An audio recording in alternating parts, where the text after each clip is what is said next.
तो guys finally आज मैं आपके लिए एक ऐसी वीडियो लेके आ गया हूँ जिसका आप सबको बहुत लंबे समय से इंतजार था, यानी लुकिसम के टॉप 20 कैरेक्टर्स जो सबसे ज्यादा पावरफुल हैं, या फिर ये भी कह सकते हैं टॉप 20 वो कैरेक्टर जो सबसे ज्यादा स्ट्रॉन्गेस्ट हैं। लेकिन वीडियो शुरू करने से पहले मैं बहुत ज्यादा जरूरी बात कहना चाहता हूँ जो आप लोगों को बिल्कुल भी मिस नहीं करना चाहिए, क्योंकि अगर आप मिस कर दोगे तो आप इस वीडियो का मतलब ही गलत समझ जाओगे। तो इम्पोर्टेंट बात यह है कि हम इसमें लुकिसम के वो कैरेक्टर्स ऐड नहीं करेंगे जो मर चुके हैं। और दूसरी इंपॉर्टेंट बात, लुकिसम की रैंकिंग करना बहुत ज्यादा टफ काम है, क्योंकि कई बार कुछ ऐसे कैरेक्टर्स होते हैं जिनकी हमने कभी फाइट ठीक से नहीं देखी है, लेकिन हमारी उनसे एक्सपेक्टेशंस बहुत ज्यादा होती हैं। इसलिए हम अपने मन में सोचते हैं वो बंदा रैंकिंग में बहुत ज्यादा टॉप में होगा। लेकिन अगर हम ऐसे किसी बंदे को टॉप में रख दें और जिसकी फाइट हमने देखी है जो पहले से खतरनाक है उसको टॉप में ना रखे तो वो उसके साथ अन्याय हो जाएगा। इसलिए मैंने काफी सारी बातों को ध्यान में रखते हुए ये वीडियो बनाई है ताकि मैं जितनी ज्यादा सही रैंकिंग हो वो आप लोगों को दे सकूं। और ये रैंकिंग अब तक जितना हमने लुकिसम देखा है यानी कि चैप्टर 573 तक उसके अकॉर्डिंग है, या फिर कह सकते हैं एंचॉन आर्क तक के अकॉर्डिंग। वैसे एंचॉन आर्क अभी खत्म नहीं हुआ है, लेकिन एंचॉन आर्क में क्या क्या हो सकता है वो चीज मैंने पहले ही सोच ली है और उस अकॉर्डिंग इस वीडियो को बनाया है। और सबसे last but not the least, ये रैंकिंग मेरे हिसाब से है। जरूरी नहीं कि सबकी रैंकिंग ऐसी ही हो और सब यही सोचे जो मैंने इसमें बताया होगा। इसलिए कमेंट सेक्शन में लड़ना मत, और अगर लड़ोगे भी तो मुझे मत घसीटना। ओके गाइस, तो शुरुआत करते हैं नंबर 20 से। और नंबर 20 पे मैंने रखा है अपने एली जैंग को।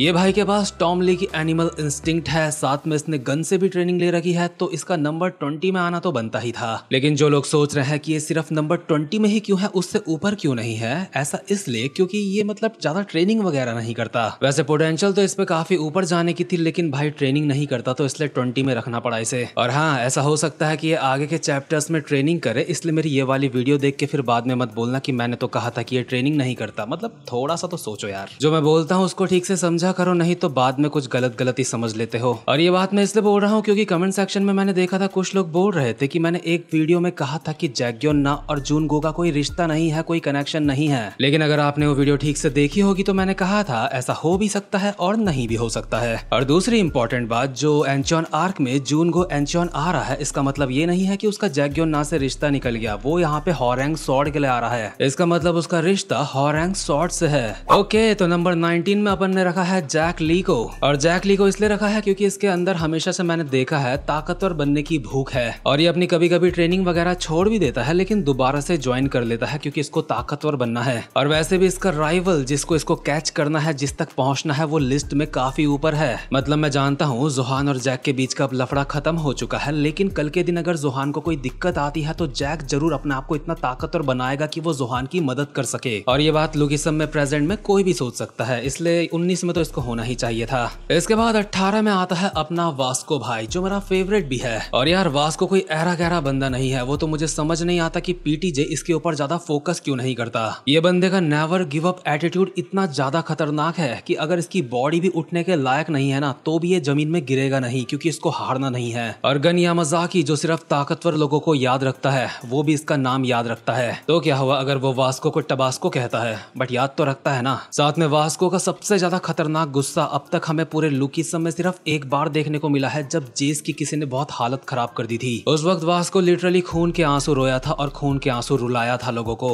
मेरा मतलब वास्को एक ही लात में किसी को लंगड़ा कर सकता था उस वक्त, और करा भी था। लेकिन उस तरीके का गुस्सा वास्को को उसके बाद कभी आया नहीं। और साथ ही में वास्को की सबसे ज्यादा खास बात यह है कि ये कभी भी ट्रेनिंग करना नहीं छोड़ता, चाहे कुछ भी हो जाए। ओके, तो नंबर 17 में मैंने दो बंदे साथ में रखे हैं, यानी कि टेसोमा और गोंग शॉप जी। ये दोनों काफी ज्यादा खतरनाक है, लेकिन ये मेरी लिस्ट में सिर्फ नंबर 17 में इसलिए आ पाए हैं क्योंकि ये लोग अब अपने पीक में नहीं हैं, और ना ही इनके पास लड़ने की अब कोई बहुत ज्यादा खास वजह है। एक तरीके से ये लोग अब रिटायर हो चुके हैं, किसी की टांग टूट चुकी है, मतलब कट चुकी है, किसी की आंख निकल चुकी है, और अब ये अपने से बेस्ट ये कर सकते हैं कि अपने सक्सेसर्स को अपने से ज्यादा खतरनाक बनाएं, जो कि ये करने की कोशिश कर भी रहे हैं। इसके बाद हम आते हैं नंबर 16 पे। और शायद कुछ लोग बोल सकते हैं कि इस बंदे को नंबर 16 पे क्यों रखा, क्योंकि यहाँ पे है जॉन रियो। कुछ लोग सोच सकते हैं टेसोमा और गोंग शॉप में से कोई एक भी इसको सिंगल में हरा देगा, तो आखिर जॉन रियो को इन दोनों से ऊपर क्यों रखा है। तो देखो, आपको पता ही होगा गीटे किम ने जब एक मीटिंग रखी थी और वहां पे फर्स्ट जनरेशन के बहुत सारे किंग्स आए थे और कुछ प्री जनरेशन के लोग भी आए थे। तो जेम्स ली ने इस बारे में कहा था कि जॉन रियो और उसी के जैसा एक बंदा यानी कि मुगैक, वो दोनों साथ में मिलकर उन सारे किंग्स को पेल सकते थे। और साथ ही में एब्सोल्यूट मास्टर पेचियन, उसने भी कहा था कि जॉन रियो काफी ज्यादा खतरनाक खतरनाक है वो उससे इम्प्रेस हुआ था। इसलिए मुझे लगता है गोंगशॉप और टेसोमा लोगों का वक्त निकल चुका है, उनके नीचे के लौंडे ज्यादा ताकतवर हो रहे हैं, उनसे ऊपर आ रहे हैं, इसलिए जॉन र्यू उनसे ऊपर है। इसके बाद नंबर 15 पे आता है मुगैक,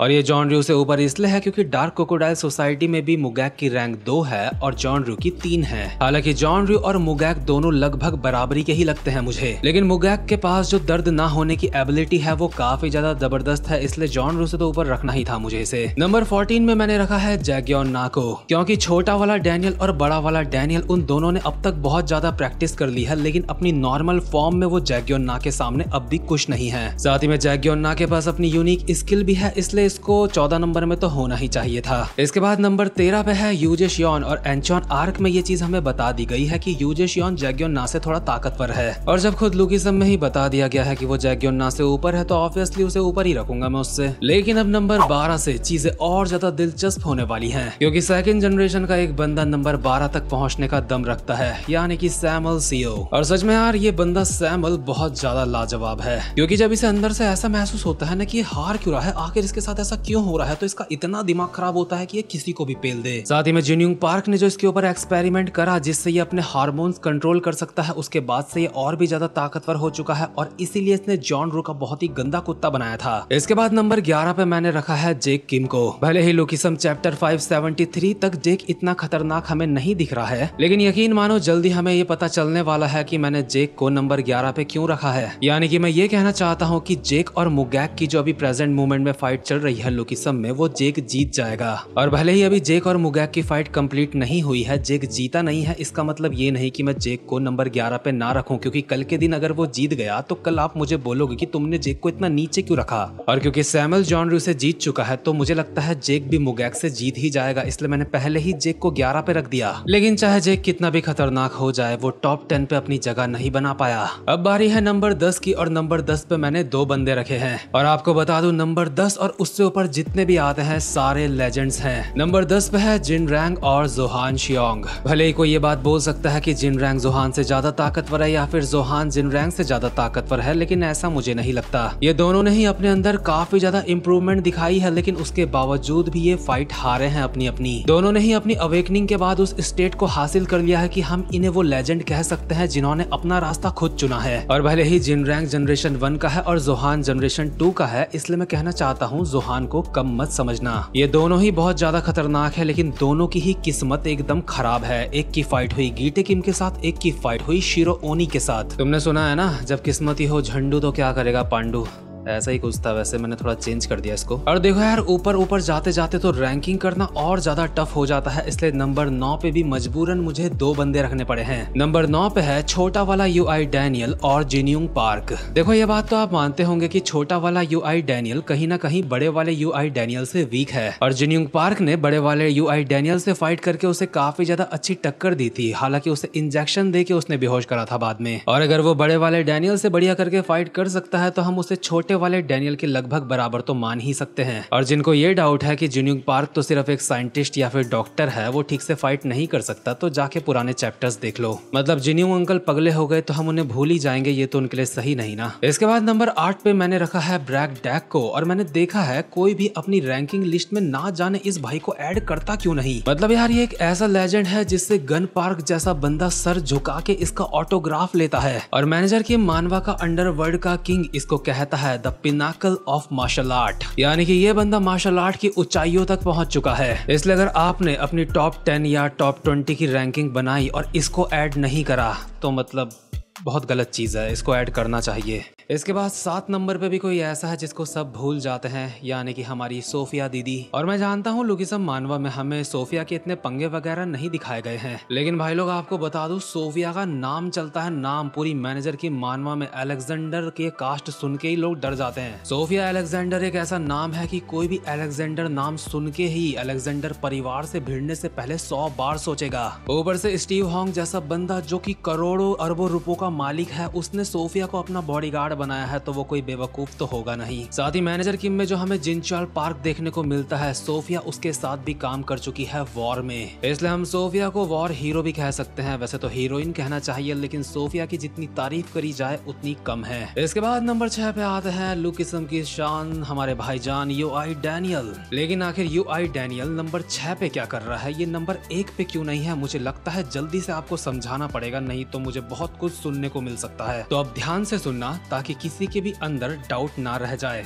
वैसे तो मैं यूआई डैनियल को नंबर 1 पे रखता, लेकिन अभी नंबर 1 पे नहीं रखा, 6 पे इसलिए रखा है क्योंकि यूआई डैनियल अभी अपने यूआई मोड को ठीक से कंट्रोल नहीं कर सकता। यानी कि ऑब्वियसली इस लिस्ट में नंबर 1 पे जो कोई भी है, यूआई डैनियल उसको पेलने का दम रखता है और पेल भी सकता है। और बल्कि ना सिर्फ नंबर 1 को, नंबर 2, 3, 4, 5 सबको पेल सकता है वो। लेकिन कोई अगर यूआई डैनियल के साथ समझदारी से फाइट करे तो वो इस बात का फायदा उठा सकता है कि यूआई डैनियल अभी अपने यूआई को ठीक से कंट्रोल नहीं कर सकता और ऐसे करके वो यूआई डैनियल को हरा देगा। देखो, सुनने में किसी को थोड़ा बुरा लग सकता है कि डैनियल 6 नंबर पे है, लेकिन क्या करूं, ये बात सच है। लेकिन हाँ, जिस दिन इसने अपने यूआई पे कंट्रोल कर लिया उस दिन ये नंबर 1 पे होगा। इसके बाद नंबर 5 पे भी 2 लेजेंड्स आते हैं जिनको अगर मैं साथ में ना रखता तो एक दूसरे की इनकी तौहीन हो जाती, यानी कि मैनेजर किम और टॉम ली। अब कुछ लोग सोच रहे होंगे कि टॉम को ऊपर रखना चाहिए था, मैनेजर किम को नीचे, या फिर कुछ लोग सोच रहे होंगे मैनेजर किम को ऊपर रखना चाहिए था और टॉम को नीचे। लेकिन जब खुद पीटीजे ने इन दोनों की अब तक 3 बार फाइट करा दी है और तीनों फाइट में ये ड्रॉ रहे हैं, तो फिर मैं कौन होता हूँ इन दोनों को ऊपर नीचे करने वाला, जब पीटीजे ही इनको बराबर दिखा रहा है। ये दोनों ही काफी खतरनाक लेजेंड्स हैं और अपने से ऊपर वालों को भी पेलने का दम रखते हैं। इसके बाद नंबर 4 पे मैंने एक बहुत ही ज्यादा अनएक्सपेक्टेड बंदे को रखा है, यानी कि एब्सोल्यूट मास्टर पेचियन जो।